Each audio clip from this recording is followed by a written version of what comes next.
안녕하세요. 정치를 쉽게 정치 10단입니다. 윤석열을 공개 지지하고 있는 전광훈 목사가 선거법 위반 사실을 자백했다는 소식이 전해지고 있습니다. 3월 13일 전광훈은 이렇게 공개 발언했습니다. 내가 다 했다 그래도 과언이 아니요. 사실은 3월 1일 날 집회 보다가 3월 5일 집회보다 더 중요한 것이 바로 3월 8일 날 비상 소집에서 우리 교회에서 여기에 약 5천 명을 모아가지고 내일 아침 6시부터 저녁 10시까지 투표장에 노인정 찾아가라, 봉고차 대놓고 총동원하라, 이렇게 해서 내가 돈까지 다 뿌려가면서 돈 엄청 수억 들었어요. 그래, 그것도 선거법 위반이 안 돼요. 왜? 투표로 가라고 하는데, 누구 찍으라 소리 하는 거 가라고 하는데, 등산로 입구에서 전부 다 투표하세요. 손들어 안 했으면 빨리 봉고차 타세요. 내가 투표장으로 데려올 테니까. 그리고 등산하세요. 이 운동을 한 사람이 얼마냐? 40만 명이 40만 명. 윤석열 대통령님 듣고 계시나요? 그날 투표 동료를 한 것이 40만이에요. 40만. 전광훈은 여기서 이런 말도 했습니다. 단일화도 임명진 목사를 내가 작전 짜서 그리로 보냈고, 단일화하려고 워커힐 행사 5번을 했어. 그 행사 한 번에 5천만 원이 들었어. 임명진을 안철수에게로 보내고 협박하고 그렇게 해서 된 거야. 자, 여기서 선거법 위반의 핵심은 이거죠.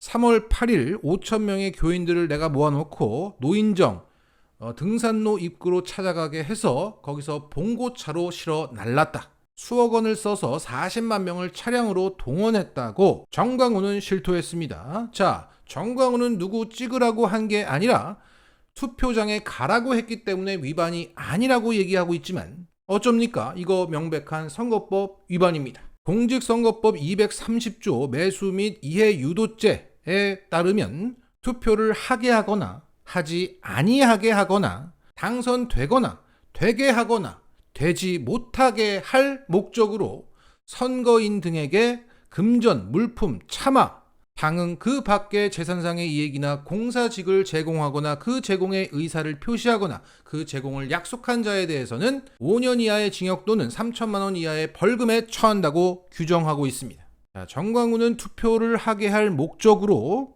선거인들에게 차마를 제공했습니다. 여기서 차마라고 하는 것은 차와 우마를 가리키는 것인데, 자동차, 건설기계, 원동기 장치 자전거, 그러니까 오토바이, 자전거, 그리고 사람 또는 가축의 힘이나 그 밖의 동력에 의하여 도로에서 운전되는 것을 포괄하는 용어입니다. 자, 지난 2020년 4.15 총선 당시 기사를 보면 이와 비슷한 경우가 있어서 선거법 위반 의혹에 휩싸였다라고 전하고 있습니다. 경남 지역의 한 선거구에 출마한 A 후보 캠프 관계자들이 유권자에게 차량을 제공해서 사전투표에 편의를 제공했다는 정황이 포착되었다는 언론 보도가 잇따르면서 논란이 되고 있다. 이 지역은 최근 여론조사에서 오차 범위 내 조박빙의 접전을 벌이고 있는 선거구다. 이에 따라서 선관위가 조사에 나섰다. 자, A 후보의 캠프 관계자와 지지자들이 차량을 동원해서 유권자들의 투표를 도왔다는 내용의 대화가 오고 갔다. 동네 어르신들 모시고 투표소에 다녀왔다. 여러 대의 차량을 확보했다. 이런 문자 내용을 근거로 선관위에 신고가 이뤄졌다는 내용입니다. 당시 선관위는 이런 공식 입장을 내놨습니다. 투표를 하게 하기 위한 목적이었는지, 그 대상이 선거인이었는지, 그러니까 그 선거구에 해당 유권자였는지, 이것에 대해서 확인할 것이며 어떤 식으로 차량이 제공되었는지 사실관계를 확인해 조사할 예정이다. 그러니까 투표하게 할 목적이 있으면 불법이야. 투표권이 있는 선거인에게 차량을 제공했으면 불법이야. 이게 관건이야. 라고 얘기한 겁니다. 다시 한번 말씀드리지만 전광훈은 투표를 하게 할 목적으로 선거인 40만 명에게 조직적으로 차량을 제공했다고 쥐가 스스로 말했습니다. 깜빵입니다. 야, 이 딱 떨어지는 것을 처벌하지 않는다? 그때는 진짜 밀란이죠. 최근 열린공감TV가 지방에서 차량 동원되었다 등등으로 해서 부정선거 정황을 취재 보도한 바 있죠. 그리고 오늘 전광훈의 이 자백까지 나오면서 국힘 쪽에서 전방위적으로 조직적으로 선거법을 유린했다 라는 사실이 보다 분명해졌습니다. 자, 이 문제를 민주당 의원들에게 알립시다. 그리고 선관위 뭐하니?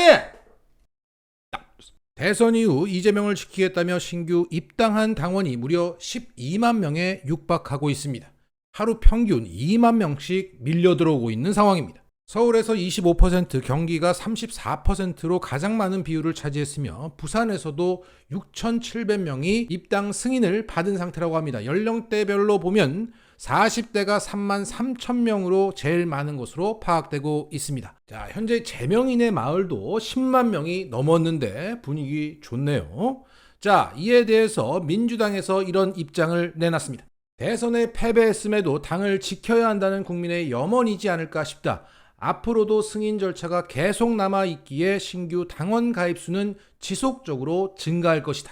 자, 얘기하는 것을 보니까 이미 신청은 엄청나게 이미 쌓여 있는데 승인 절차를 받은 사람이 11만 7천 명인 것 같아요. 그러니까 민주당 당직자들의 처리 용량이 하루 2만 명 정도라고 보시면 되겠습니다. 자, 이렇게 이재명의 민주당을 바라고 있는 수많은 시민들이 몰려들어오고 있는 가운데 김용민 의원이 환영의 인사를 남겼습니다. 이번에 입당하신 분들께 깊이 감사드립니다. 정당 개혁은 당 지도부 선출 방식을 바꾸는 것에서부터 시작할 수 있습니다. 민주당 주인인 권리당원, 일반 당원의 의사가 실질적으로 반영되도록 당원을 개정해야 합니다. 자, 현재 이슈가 되고 있는 게 이 신규 당원분들에게 8월 전당대회 투표권을 주지 못하게 하는 현 당규에 대한 개정입니다.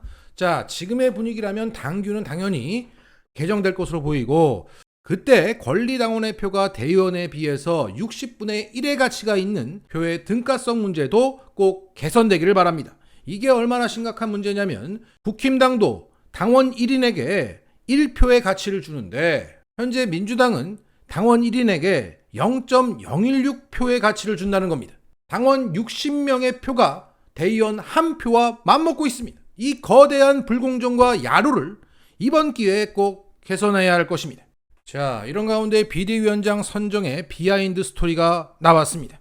지금 윤호중 비대위원장이 사표 요구를 심하게 받고 있는데 원래 그 자리에 이낙연이 앉으려고 했다는 겁니다. 그러니까 물러나는 송영길 대표 등의 지도부가 이낙연이 비대위원장직을 차지하는 것을 막으려다 타협책으로 윤호중을 거기에 앉히게 되었다는 겁니다. 그리고 이낙연은 미국으로 날아갔다. 이 스토리네요.